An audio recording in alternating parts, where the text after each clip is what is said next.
Benjamin Franklin. Last part. Benjamin Franklin was not only a printer, politician, and statesman, he was the first scientist of America.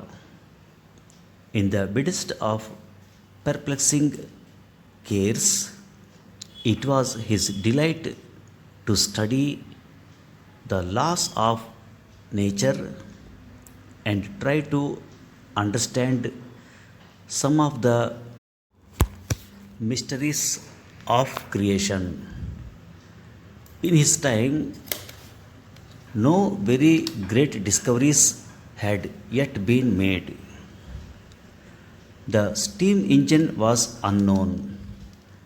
The telegraph had not so much as been dreamed about. Thousands of comforts which we now enjoy through the discoveries of science were then unthought of, or if thought of, they were deemed to be impossible. Franklin began to make experiments in electricity when he was about 40 years old. He was the first person to discover that lightning is caused by electricity.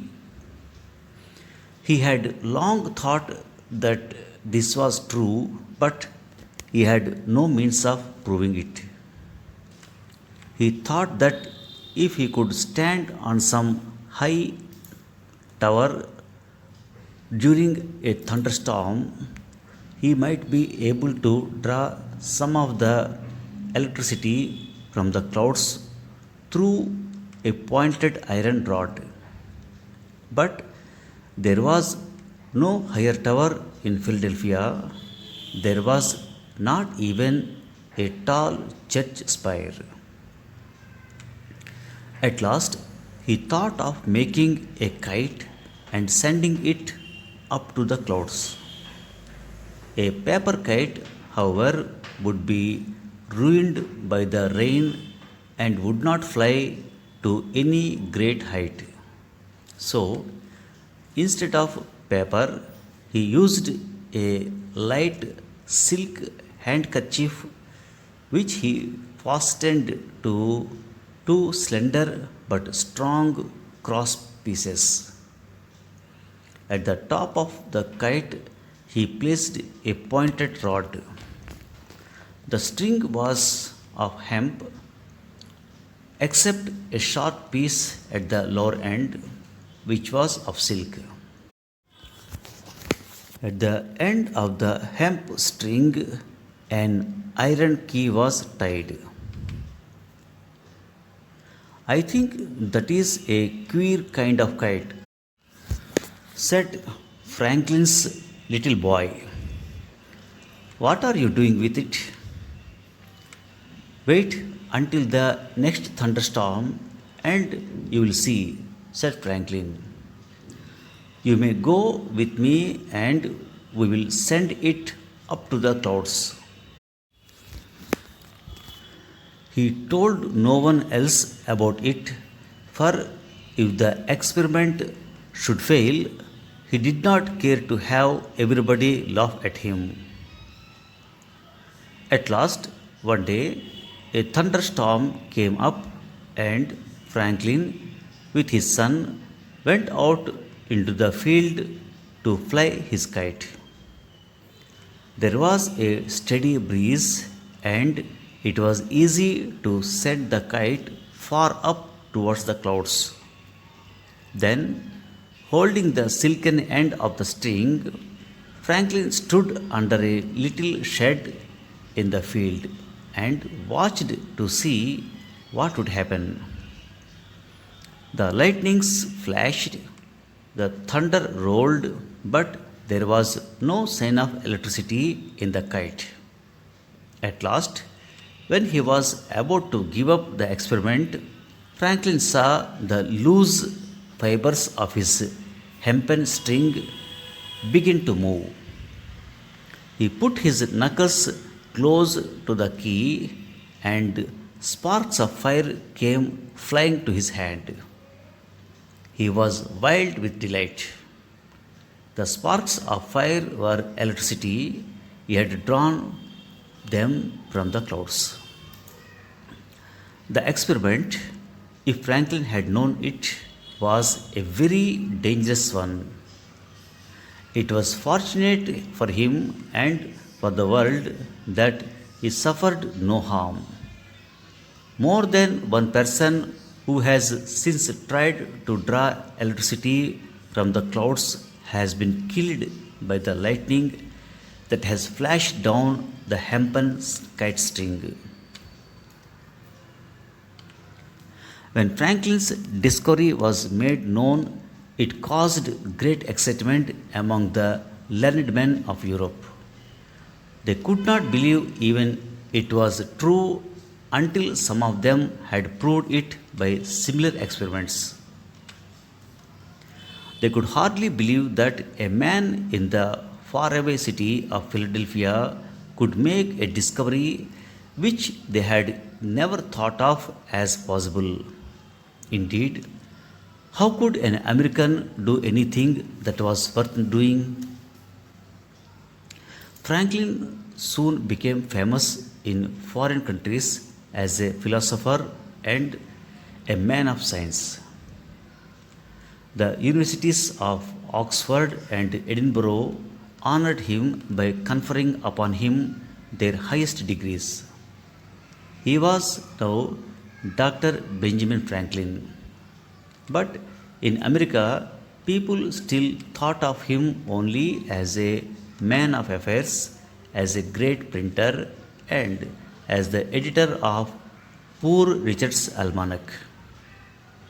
All this happened before the beginning of his career as ambassador from the colonies to the king and government of England. He made many curious experiments to discover the laws of heat, light, and sound.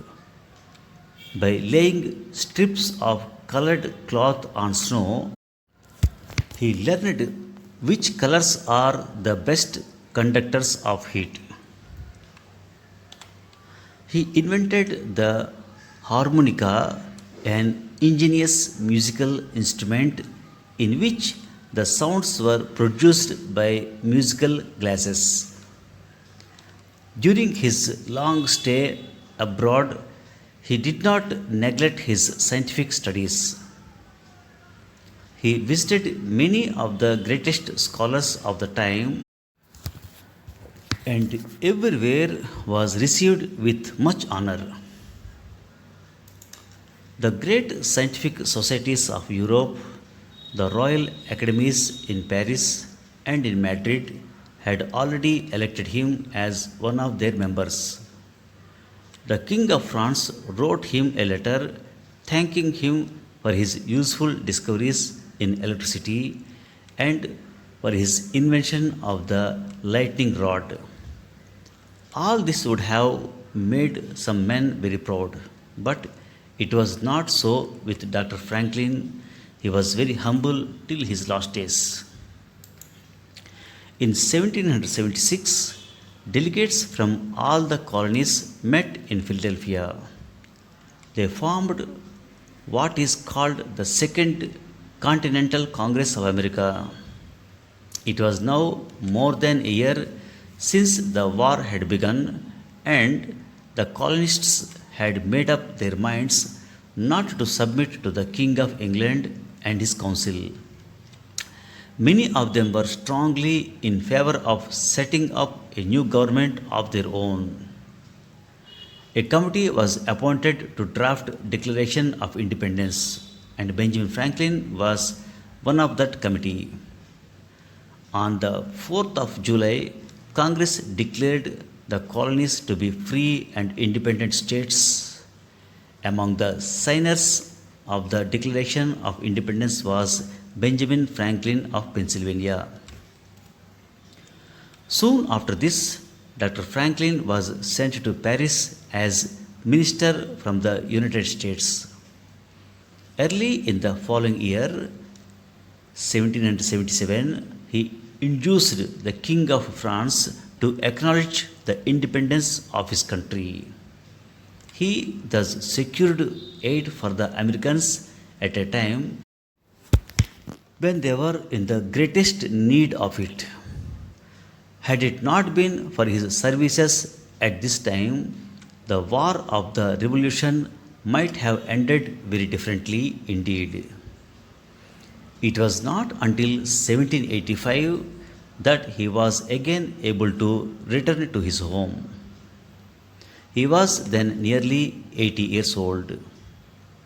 He had served his country faithfully for 50 years. He would have been glad if he might retire to private life. When he reached Philadelphia, he was received with joy by thousands of his countrymen. General Washington was among them, first to welcome him and to thank him for his great services. That same year, the graceful people of his state elected him President of Pennsylvania. 2 years afterwards, he wrote, I am here in my niche, in my own house, in the bosom of my family, my daughters and grandchildren, all about me, among my old friends are the sons of my friends who equally respect me.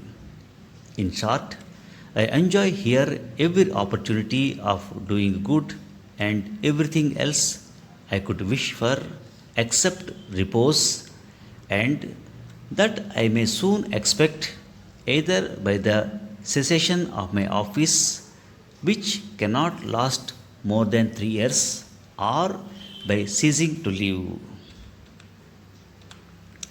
The next year, he was a delegate to the convention which formed the present Constitution of the United States.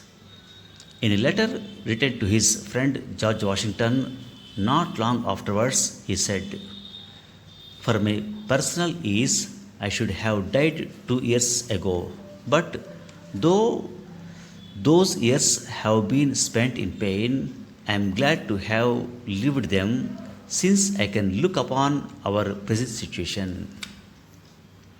In April 1790, he died and was buried by the side of his wife Deborah in Arch Street Graveyard in Philadelphia. His age was 84 years and 3 months. Many years before his death, he had written the following epitaph for himself.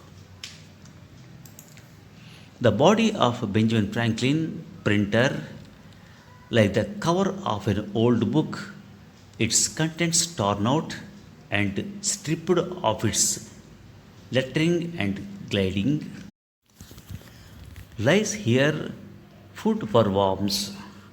Yet the work itself shall not be lost, for it will appear once more in a new and more beautiful edition, corrected and amended. Thank you for listening. Early in the following year, that is 1777, he induced the King of France to acknowledge the independence of his country. Induce, I-N-D-U-C-E, induce means succeed in persuading someone to do something. I am here in my niche, in my own house. N-I-C-H-E, niche means a comfortable or suitable position in life or employment. I am here in my niche, in my own house, in the bosom of my family, my daughter and grandchildren all about me. In short, I enjoy here every opportunity of doing good and everything else I could wish for except repose, and that I may soon expect. Repose, R-E-P-O-S-E, repose means a state of rest or sleep. And that I may soon expect either by the cessation of my office. Cessation. Cessation means ending or stopping of something. Thanks for listening.